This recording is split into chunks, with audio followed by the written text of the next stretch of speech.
On Overdrive this week, a road test of the latest MPV to hit the Indian market, the Chevrolet Enjoy. We take a closer look at the new Royal Enfield Bullet 500.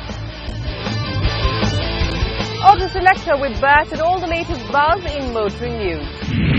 Hello and welcome to Overdrive. I'm Shureen Bhan. It's no secret Indians love value for money. So if you give them a car that's spacious enough to accommodate our sometimes large extended families, throw in some luggage as well, you've got something good on your hands, which is why the multi-purpose vehicle segment in India has been growing at a fast clip. The latest entrant into this market is General Motors with its Chevrolet Enjoy. Shumi gets you the definitive road test, tells you if the Chevy Enjoy is worth your money or not. The van is a complicated vehicle. Complicated in the sense that it has to take your family, their luggage, keep them comfortable over long distances. It's not an easy role to do. And today I have with me the Chevrolet Enjoy Diesel. We're going to find out how good a van it is or not. And if you're talking vans, you should know that it is next to impossible to make a van look great. That simply isn't what they do or are about. The Enjoy approaches the design from the panel van angle. The panel van is a common way to design a van because it allows you to easily execute both a passenger personal use version and a commercial cargo use version. That is where the flat sides come in. They ensure that the interior space is as much as possible. RT bodywork does not penalize the load or passenger space and so forth.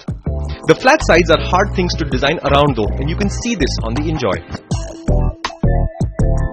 The side profile is appropriately boxy, though the definition line on the side, more visible on the lighter colors, reduces the impression of a slab-sided vehicle. The rear is far harder to do, and that is why this is the boxiest angle of the Enjoy, which ends more or less like any other MPV in the market with a lift gate. There's only a little bit of sculpting and some elements as design features there. The best angle then is the front with the sloped front end, the Chevy grille, and all of that projecting the look of a well-made van. It isn't perfect though. We believe build and finish levels could improve a notch or two. But MPVs, I must remind you, aren't about looks. They're about function. So I'm in the second row of the Enjoy, and what I want to show you here is one of the highlights of the car for me, and that's how much space it has inside. This seat here is as far back as it will go, and the back is scooped out, and as you can see there's enough space for my knees. But this seat also slides forward, so if I have more people sitting behind me, I can actually take this seat forward a little bit and give them a reasonable amount of space to sit. In width, it's not all that great, so if I were to sit 3 people behind, they will be really close together, but that said, the space management is pretty decent. What does not work is the captain seats don't actually fold forward, which means if I have to go to the third row, I'm going to have to go through this and then in this narrow space here. And I'm not going to demonstrate that because if I do, what you're basically going to see is my backside filling the frame. People hardly ever travel without luggage. Let's see what the boot is like then. So I'm sitting in the boot of the Enjoy, and as you can see the third row is folded up. With the third row folded up, it's a fairly spacious boot. If you think about fairly large suitcases standing up like this, you're going to get a lot of stuff in. But if you take this down, sort of like that, get 2 suitcases on top, maybe a couple of suitcases here, we're still doing okay on space. But if you are actually seating 6 or 7 people in here, and this is up like that, then you're only going to get maybe 2 cabin bags in here, and then the boot closes and you're done. And in that case, it's a reasonably sized boot, but I don't think it's the best in the business. After the Qualis, it was Toyota's Innova that established the MPV as a viable vehicular format in India. The dominance of the Toyota Innova and its steady sales have led other manufacturers to attempt to gain traction in the same space. And today, the MPV options are fairly well established. GM itself does the Tavera, Mahindra has the Quanto and the Xylo, Nissan has the Evalia, Maruti has the Ertiga, and so on and so forth. Indian families seem to like the idea of a spacious vehicle that can carry the extended family and luggage for long trips. And the MPV, we believe, like in many markets abroad, will find an enduring appreciative market in India. The Chevrolet Enjoy is the latest in the segment. The thing about carting around lots of people and luggage is that even though MPVs aren't required to have scintillating performance, they are expected to have enough torque to handle the load, keep highway overtaking easy, and manage their way in city traffic easily.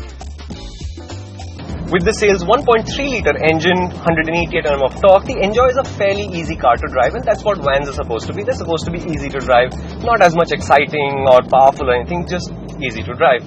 But there are 2 things here. First, it's been geared low, perhaps because of fuel economy and drivability considerations, and that affects it because top speed is just 130 kilometers an hour. What that means is at highway speeds you're just 30 kilometers an hour away from the top speed of the car. Not the easiest way to drive long distances at relatively quick speeds. The other thing, and I think that's the thing that's going to affect you more, is the fact that it's not really a quiet car inside. There's a lot of engine noise that comes in, and as the speed goes up, it only gets louder. And I think today in our market, there are vans that do the same speeds at much quieter volume levels inside the car as far as the mechanical noises go. And I think that's the one area of improvement that I think the Enjoy needs to look at. The next version, whenever the upgrade comes, needs to be a quieter car than this inside the cabin. On to the core performance numbers then. The Enjoy isn't an especially quick car, taking a slow 27.3 seconds to 100 kilometers per hour. The 1.4-litre petrol engine version is nearly 12 seconds quicker than the diesel, but a word of warning, the petrol isn't especially quiet either. The highway cruise sweet spot is 100-110 kilometers per hour, so you should be alright on the highway though. In terms of economy, the Enjoy returned 11.6 kilometers per litre on our city economy test and 19.4 kilometers per litre on our highway test, which we believe are average numbers for the segment.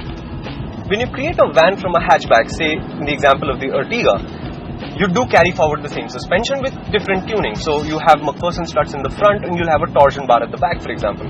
But this car is a genuine van. It's got McPherson struts in the front, but it's got a 5-link rear. What that does immediately, and you notice it instantly, is that at city speeds, the ride quality is really nice. Bumps get absorbed quite nicely and you're fairly isolated from the road. That having been said, two problems do crop up. One, at highway speeds, the car goes away from you and feel a little bit. You're a little less sure of what the car is doing at highway speeds than in the city.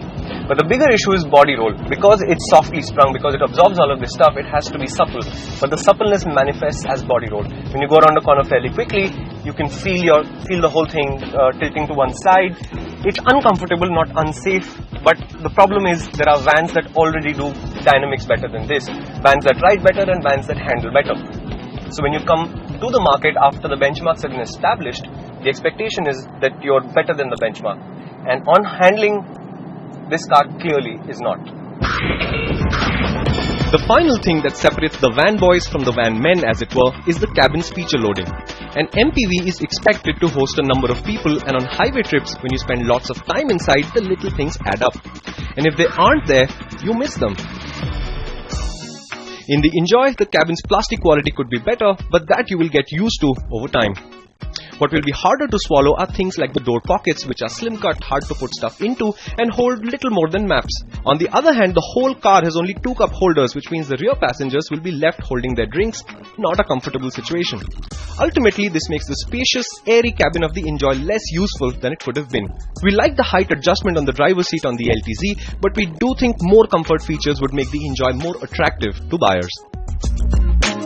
I do believe it's a reasonable van for the money, but General Motors really need to think about how much stuff goes into a top model. 2 cup holders in an entire van sounds to me like it's on the small side. On the other hand, if you want to be absolutely sure whether to buy the Enjoy or not, all you have to do is pick up the new issue of Overdrive, where we've compared every MPV on the market under 13 lakh rupees. The definitive decision is in there. Well, General Motors is placing its bets on the Chevrolet Enjoy because the rest of its product portfolio, frankly, isn't doing much to enhance its revenues or its market share. On that note, it's time for us to slip into a break, but when we return, Bert answers your queries on Auto Selector and we wrap up all the news from the world of auto.